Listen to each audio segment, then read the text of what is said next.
पिछली वीडियो में दिखाया गया था कि ग्रैंडमा जियांगशी से मिलने जाती है और उसे पैसे देकर फू चैन से दूर होने का कहती है। अगर आपने इस ड्रामे के पिछले पार्ट्स नहीं देखे तो लिंक डिस्क्रिप्शन में दे दिया है। जियांगशी ग्रैंडमा का ऑफर ठुकरा देती है और कहती है कि दादी, मैं फू चैन के साथ पैसों की वजह से नहीं हूँ। ग्रैंडमा कहती है कि मुझे कोई फर्क नहीं पड़ता तुम फू चैन के साथ सिंसियर हो या नहीं, तुम्हें उसे छोड़ना होगा। मैं तुम्हें सोचने के लिए एक मंथ देती हूँ, ये पैसे लो और फू चैन को छोड़ दो, वरना तुम्हारी वजह से फू चैन को बहुत कुछ फेस करना होगा। नेक्स्ट सीन में जियांगशी मोबाइल यूज करी होती है, तभी फू चैन को असिस्टेंट का मैसेज आता है। जियांगशी मैसेज देख लेती है, जिससे उसे पता चल जाता है कि फू चैन के कॉन्ट्रैक्ट कैंसिल हो रहे हैं और ये सब वैन ग्रुप की वजह से हो रहा है, जो वैनशिंग के डैड की कंपनी है। फू चैन आता है तो जियांगशी मोबाइल रख देती है और फिर उससे कहती है कि आजकल तुम कंपनी में ज्यादा टाइम स्पेंड कर रहे हो, क्या कंपनी में कुछ हुआ है? फू चैन कहता है कि चिंता मत करो, ये कोई बड़ी बात नहीं है, मैं सब हैंडल कर लूंगा। जियांगशी कहती है कि तुमने मुझसे वादा किया था शादी करने का, तो कब पूरा करोगे अपना वादा?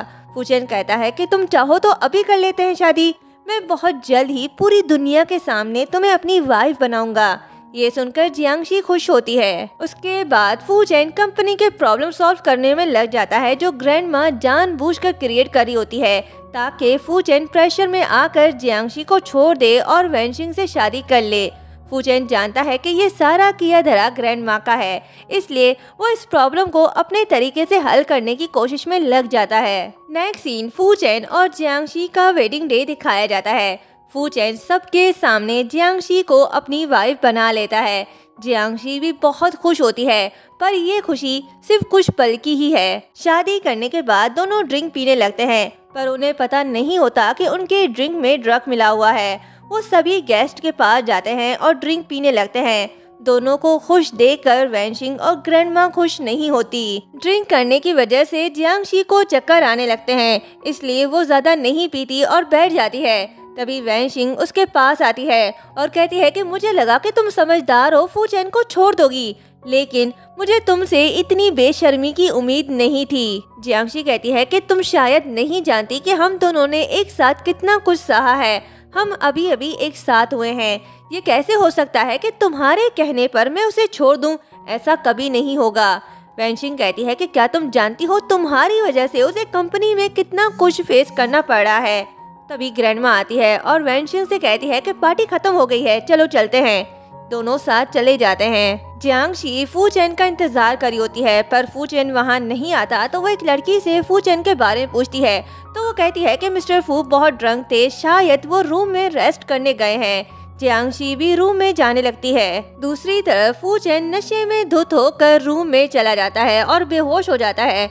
वैनशिंग भी वहाँ आती है और उसके बेहोश होने का फायदा उठाकर उसके क्लोज होने लगती है। तभी फू चैन को होश आता है। उसे अपने इतने क्लोज देखकर उसे खुद से दूर करता है और कहता है कि तुम यहाँ क्या करी हो, निकल जाओ यहाँ से।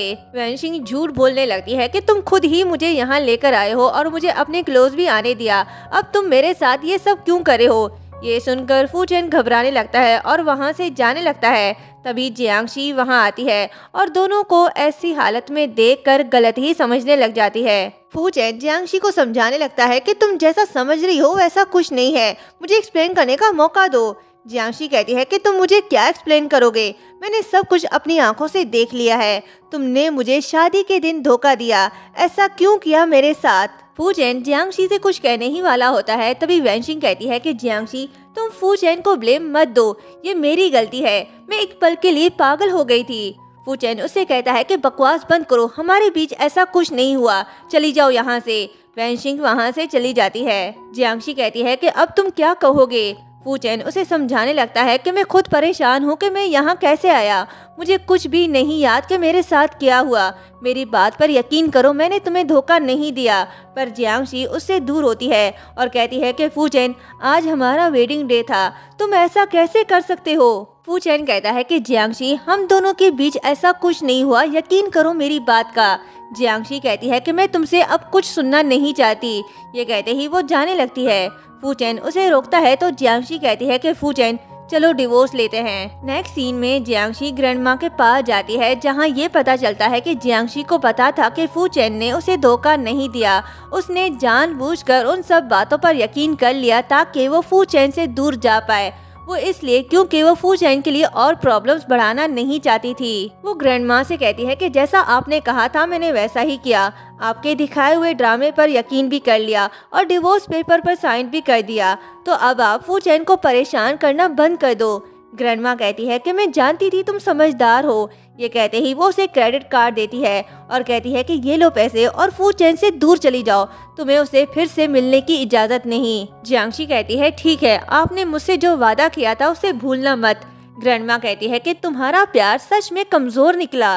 जियांगशी कहती है कि मुझे आप दोनों के बीच के झगड़े में कोई भी दिलचस्पी नहीं, मैं सिर्फ फू चेन के लिए पीछे हट रही हूँ, वरना मैं आपके ऑफर को कभी भी एक्सेप्ट ना करती। ये कहते ही वो क्रेडिट कार्ड लेकर चली जाती है।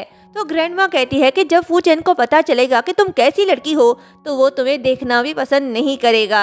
दूसरी तरफ फू चेन जियांगशी की दूरी से दुख में पड़ जाता है और ड्रिंक पर ड्रिंक करने लगता है। तभी वैनशिंग आती है और उसे कहती है कि तुम ये सब उस लड़की की वजह से कर रहे हो जो पैसों के लिए अंधी है, क्या ये उसके लायक भी है? फू चेन कहता है कि जबान संभाल कर बात करो, जियांगशी ऐसी लड़की नहीं है, मैं तुम्हें उस पर ऐसा घटिया इल्जाम लगाने की इजाजत नहीं दूंगा। वैनशिंग कहती है कि मैं उस पर झूठा इल्जाम नहीं लगा रही, खुद ही देख लो वो कैसी लड़की है। ये कहते ही वो उसे वो रिकॉर्डिंग दिखाती है जब जियांगशी ग्रैंडमा से फू चेन को छोड़ने के लिए क्रेडिट कार्ड ले रही थी।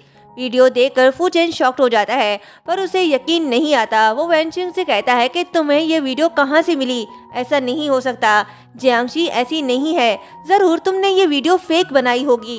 वैनशिंग कहती है कि ये वीडियो मुझे ग्रैंडमा ने सेंड की सिर्फ तुम्हें उसका असल चेहरा दिखाने के लिए कि वो कैसी लड़की है। ये सुनकर फू चेन को यकीन हो जाता है कि वैनशिंग जो भी कह रही है वो सच है और कहता है कि अच्छा तो ये बात है, मैं सच में अंधा हूँ जो उसका असल चेहरा नहीं देख पाया। उसके बाद फू चेन वैनशिंग और ग्रैंडमा के जाल में फंस जाता है और वैनशिंग के साथ रिलेशनशिप रखने के लिए मान जाता है।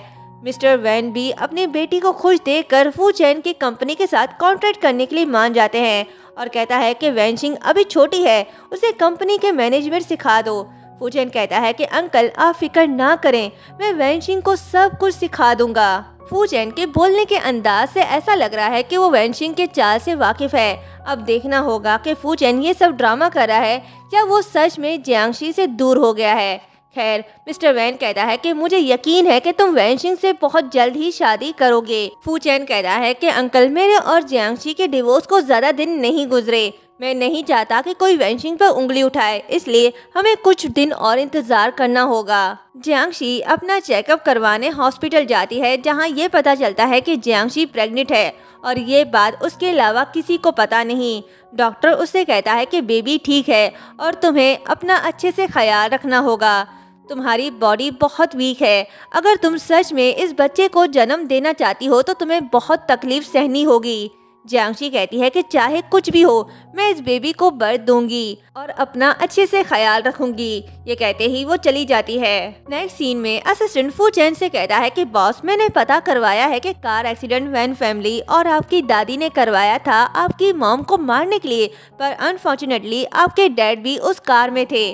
फू चेन कहता है कि अगर वैनशिंग वापस ना आती तो मुझे कभी पता नहीं चल पाता कि मेरे पेरेंट्स को मारने के पीछे किसका हाथ था, लेकिन मुझे ये उम्मीद नहीं थी कि ग्रैंडमा ऐसा भी कुछ करेंगी।